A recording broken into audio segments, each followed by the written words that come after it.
Radhe Radhe friends, आज मैं आपको अपने घर में सजाई हुई जन्माष्टमी के अवसर पर सजाई हुई झांकी का वर्णन आपको करने जा रही हूँ। तो ये जगह हम लोगों को प्रस्तुत करती है कहाँ पे कृष्ण जी का जन्म हुआ।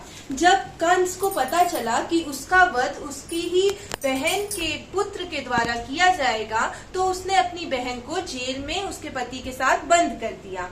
तो कृष्ण का जन्म, जैसा कि हम लोग जानते हैं, जेल में हुआ। तो जब कृष्ण का जन्म हुआ तो क्योंकि भगवान का जन्म हुआ था, पूरा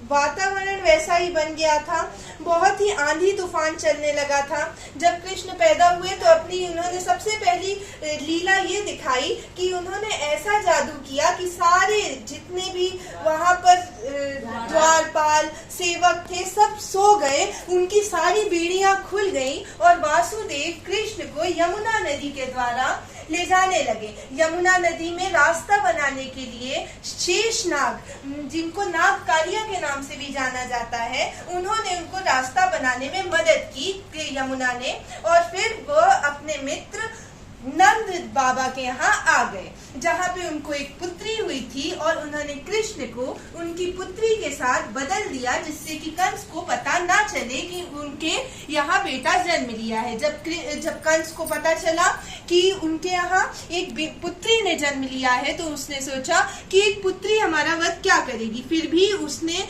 कोई भी कसर ना छूट जाए, तो उन्होंने पुत्री को भी मारने के लिए फेंका, पर पुत्री हवा में समाहित हो गई, क्योंकि वह दुर्गा माता का रूप मानी जाती है, ऐसा कि माना जाता है। तो जब उसके बाद जब कंस को पता चला कि कृष्ण अभी भी जिंदा है, तो उसने एक राक्षसी पूतना को उसका वध करने के लिए भेजा, कृष्ण का वध करने के लिए भेजा। तो इस सीन में हम लोगों को ये दिखाया गया है कि जब पूतना उनको अपना विषैला दूध पिलाने आई, तो कृष्ण ना मर के पूतना का ही वध हो गया। तो इस दृश्य में हमको दर्शाया गया है कि कृष्ण जब बड़े हुए, उनकी नटखटपन और बढ़ता गया, तो कृष्ण लोगों के घर में जाके उनकी मटकियों से माखन चुराते थे, एवं उनके दोस्त भी उनके साथ इस कार्य में उनका साथ देते थे। अब हम लोगों को दिखाया जा रहा है कि कृष्ण ना ही सिर्फ इंसानों का, बल्कि गऊ पक्षियों का भी मन अपनी मुरली से मोह लेते थे, इसीलिए उनको गोविंद भी कहा जाता है। एक बार गोपियां स्नान कर रही थी, तो वह नग्न अवस्था में स्नान कर रही थी। तो उनको सबक सिखाने के लिए कि स्त्रियों को इस तरह नहीं स्नान करना चाहिए, क्योंकि उनके ऊपर सूर्य देव, यमुना सभी उनको इस तरह देख रही हैं। तो कृष्ण ने वो इतनी छोटी सी उम्र में उनके कपड़े छुपा दिए और खुद पेड़ के ऊपर बैठ गए। जब गोपियों ने बहुत ही क्षमा मांगी एवं विनती की, तब कृष्ण ने उनको उनके वस्त्र लौटा दिए। चलो। अब इस सीन में हम लोगों को दिखाया गया है कि कृष्ण जो कि भगवान थे, जब वहाँ के वासी इंद्रदेव की पूजा करते थे, तो कृष्ण ने उनको कहा कि आपको गोवर्धन की पूजा करनी चाहिए, क्योंकि यही तो हमें सच में पूरा हम लोगों को खाना एवं पानी, हर चीज गोवर्धन ही तो हम लोगों को देता है।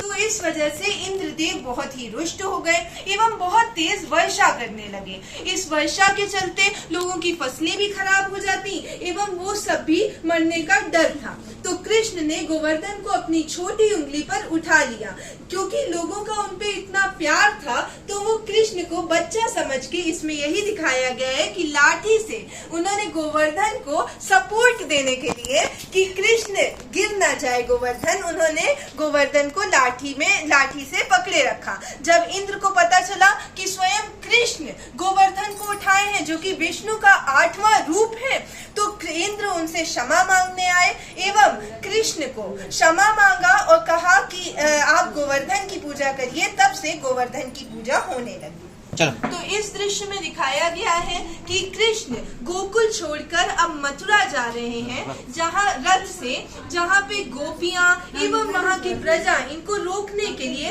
हर एक काम कर रही है, क्योंकि वह कृष्ण से अलग नहीं होना चाहते हैं। पर कंस ने इनको न्योता दिया था कि वो उनसे आकर मिले, क्योंकि कंस को सच्चाई तो यह थी कि इनका वध करना था।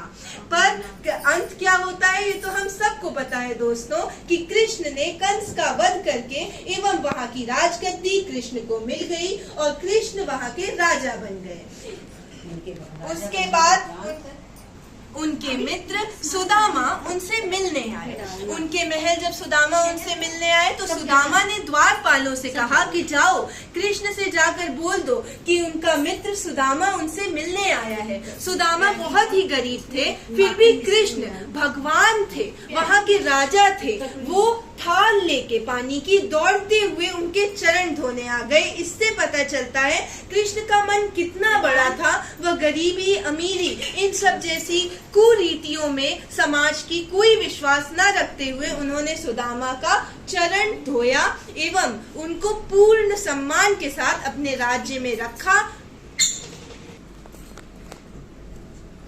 हरे कृष्ण हरे राधे। जहाँ कृष्ण का नाम आएगा वहाँ हम राधा रानी की महिमा को कैसे भूल सकते हैं। तो इस वजह से हरे कृष्ण राधे राधे। मोदी जी के हर घर तिरंगा अभियान के चलते हमने अपनी पूरी झांकी देश के झंडे एवं अपने सोल्जर्स, अपने वीर पुत्रों को समर्पित की है। धन्यवाद दोस्तों।